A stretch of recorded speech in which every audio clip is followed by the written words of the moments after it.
At 4:47 on a Wednesday morning, the USS Gerald Ford is running at 18 knots through the northern Arabian Sea, 210 nautical miles southwest of the Strait of Hormuz. The sea state is calm. The sky is dark. Flight operations are suspended until 0600, and in the carrier's Combat Information Center, the watch is quiet in the particular way that experienced sailors have learned to distrust. Lieutenant Commander Diana Reeves has been the tactical action officer on this watch since midnight. She has done this job for 6 years on 3 different ships, and she knows the difference between quiet that means nothing is happening and quiet that means something is happening somewhere else.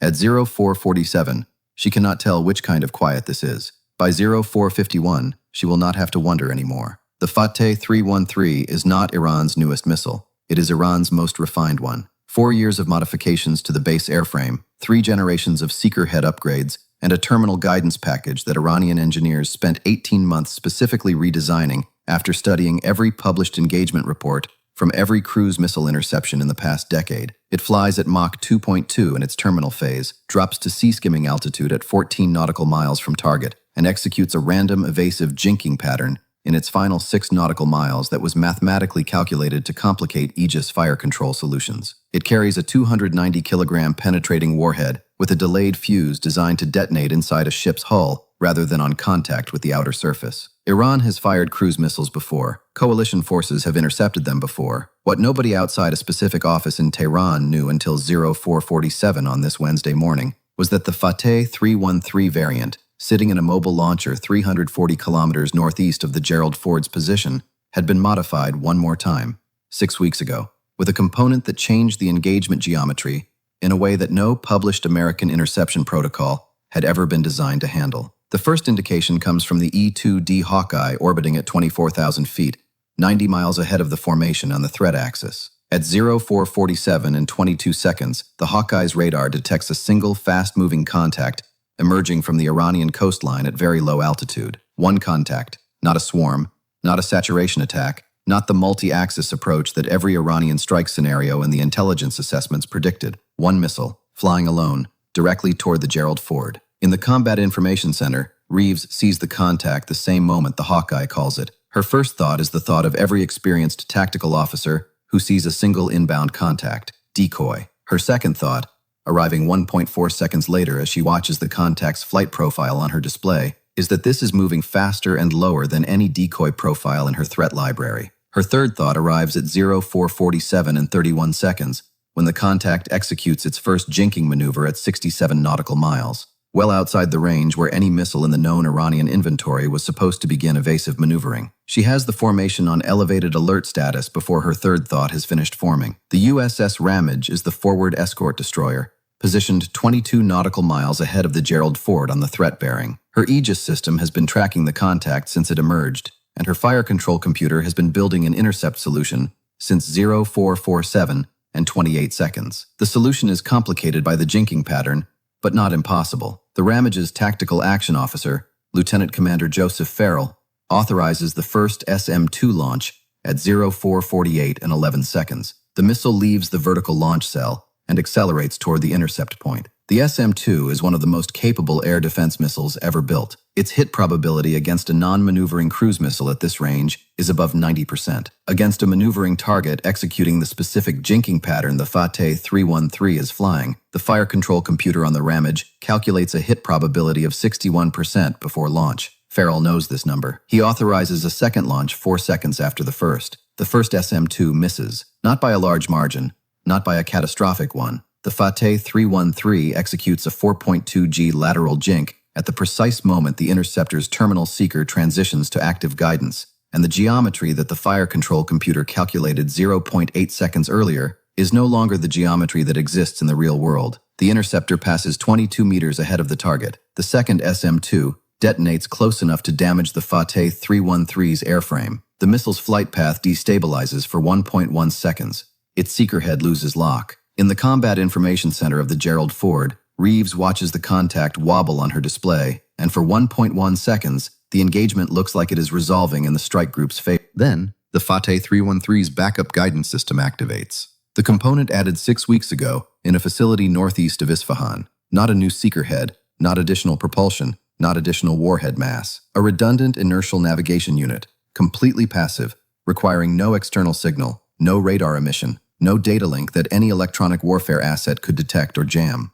If the primary seeker loses lock, the backup INS already knows where the Gerald Ford is based on the carrier's last tracked position, calculates the carrier's most probable current position based on its known speed and heading, and steers the missile there without needing to find the target at all. The Fateh 313 restabilizes at 0449 and 03 seconds. It is now 31 nautical miles from the Gerald Ford. It has dropped to 18 meters above the sea surface. It is accelerating through Mach 2.2, and it has stopped jinking because the backup guidance system does not jink. It flies a straight line to the calculated position of the target. Straight lines are easier to intercept than jinking targets. This is the moment that Reeves understands what she is looking at. Not because the missile has become more dangerous in the last 3 seconds, because it has become less maneuverable, and a less maneuverable missile at 31 nautical miles, flying a predictable straight-line path at a known speed toward a known point, is a missile that the Aegis system on the USS Ramage can solve with a probability that just went from 61% to something significantly higher.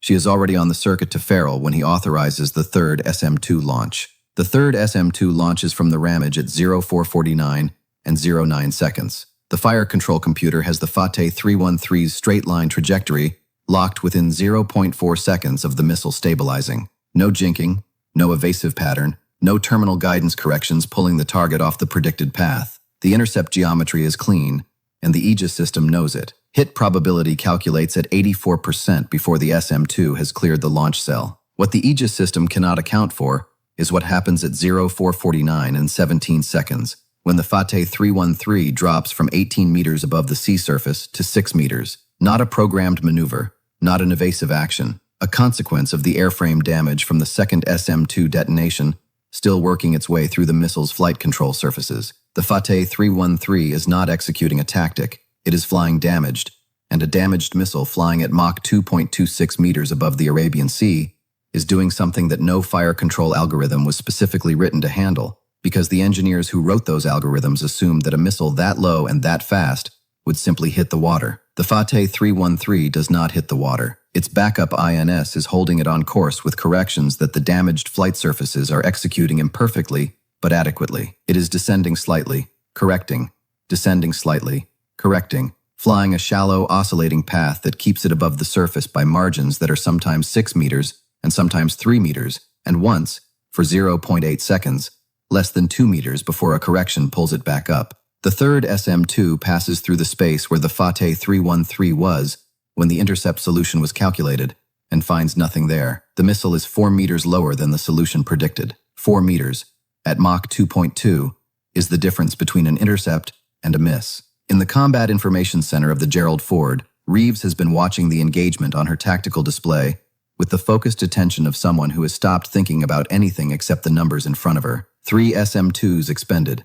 1 miss, 1 proximity detonation with confirmed damage, 1 clean miss due to altitude variance. The Fateh 313 is now 19 nautical miles from the Gerald Ford. At Mach 2.2, that is 93 seconds. The Ramage's Aegis system is already calculating a 4th launch solution. The USS Gravely, the second escort destroyer positioned 14 nautical miles northeast of the Gerald Ford, has had the contact on her fire control radar since 0448 and is ready to engage. Reeves does the math the same way Torres did it in a different combat information center 6 weeks earlier, with the same quality of attention and the same willingness to look at a number that is not reassuring. 4 SM-2s to defeat 1 missile. That is not the ratio that the engagement planning assumes. That is not the ratio that the strike group's magazine depth was calculated against. If Iran has more Fateh 313s and mobile launchers within range of the Gerald Ford's operating area, and the intelligence assessment from 3 days ago suggested they might have between 4 and 7, then the arithmetic of this engagement leads somewhere that Reeves does not want to follow to its conclusion. She flags that thought and sets it aside, because 19 nautical miles is not the moment for strategic analysis.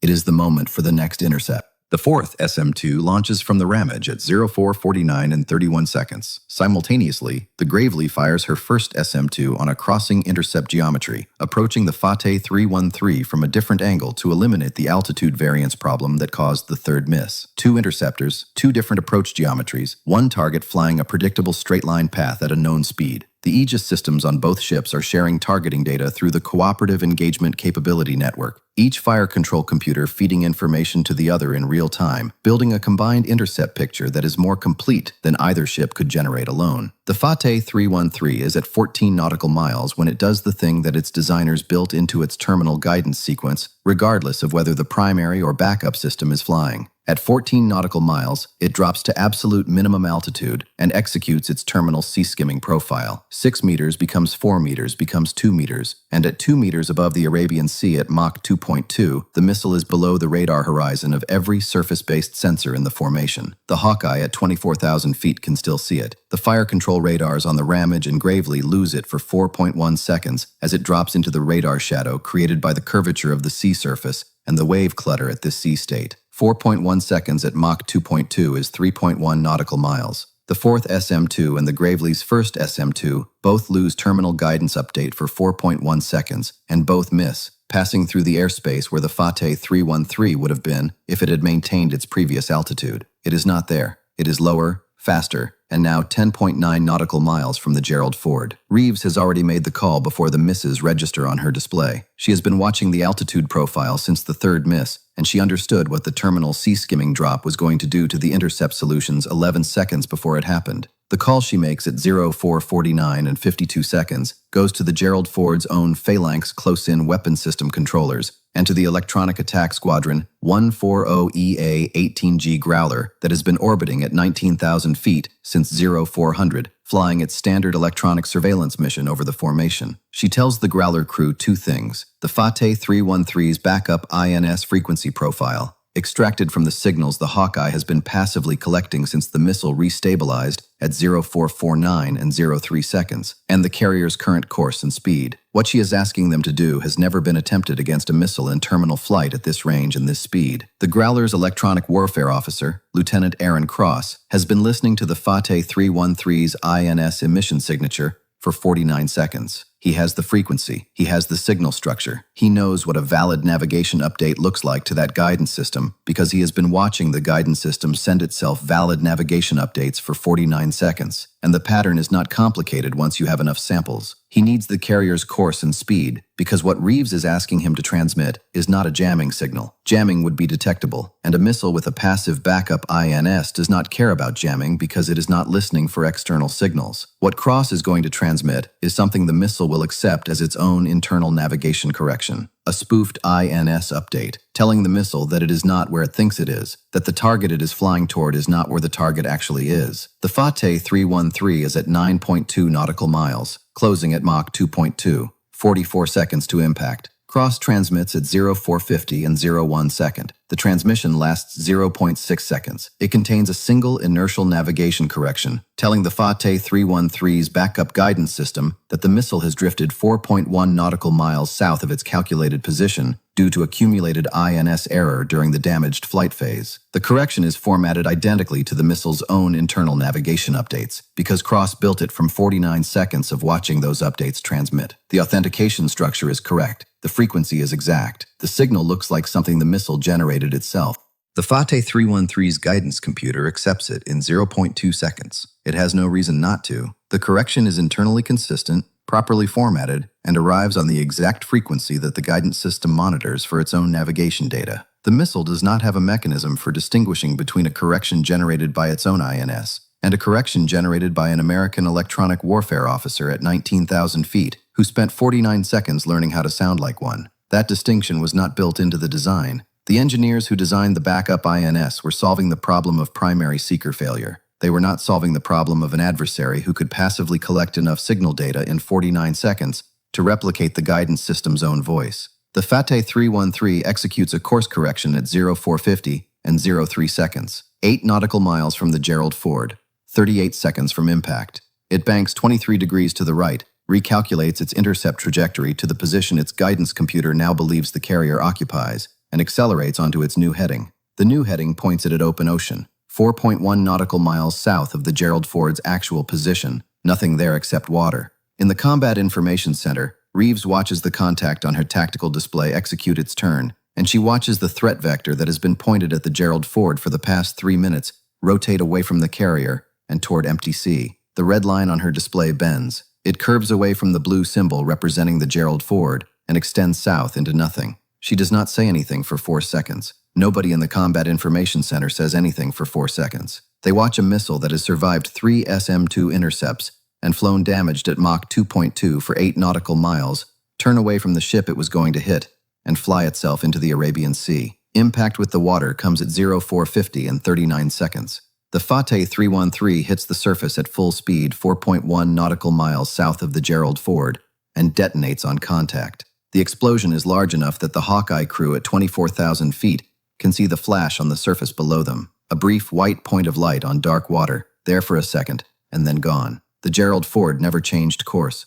never slowed, never altered its heading by a single degree from the moment the contact was first detected to the moment it disappeared from every display in the formation. 100,000 tons of nuclear-powered warship, continuing exactly what it was doing at 0447 when the watch was quiet and the sea was calm, as if the last 3 minutes and 17 seconds had been something that happened to someone else entirely, somewhere else in the world, and not to it. Reeves wrote her engagement report at 0508. 5 SM-2 interceptors expended, 1 proximity kill with confirmed airframe damage, 4 misses, 3 due to terminal maneuvering, and 1 due to sea-skimming altitude variance. Threat defeated by electronic warfare spoofing of backup INS guidance at 8 nautical miles. No damage, no casualties. She added one line at the end that her commanding officer kept in the final report without changing a single word. Iran spent 4 years building a missile that could survive everything we could shoot at it. It could not survive 49 seconds of someone listening. Flight operations resumed at 0600 as scheduled.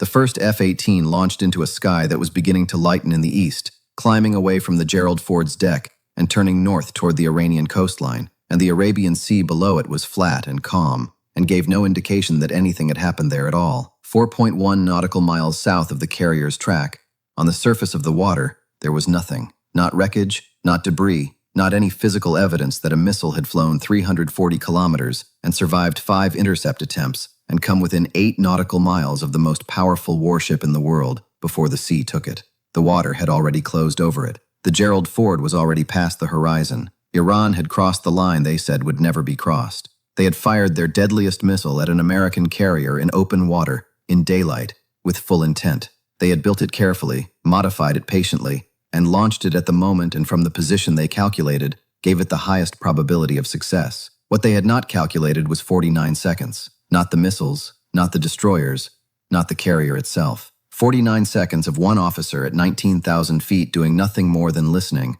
in the particular patient way that makes the difference between a missile that finds its target and a missile that finds the sea. The Arabian Sea does not keep records. It does not remember what passed through it, or what fell into it, or what it swallowed without a mark. It was the same water it had always been, moving the same way it always moved, indifferent to everything that had happened above it and inside it in the past 3 minutes and 17 seconds. The Gerald Ford kept its heading, the F-18 kept climbing, and somewhere northeast of Isfahan, in a facility that American satellites had been watching for 11 months, a mobile launcher sat empty in the early morning light, pointing at nothing.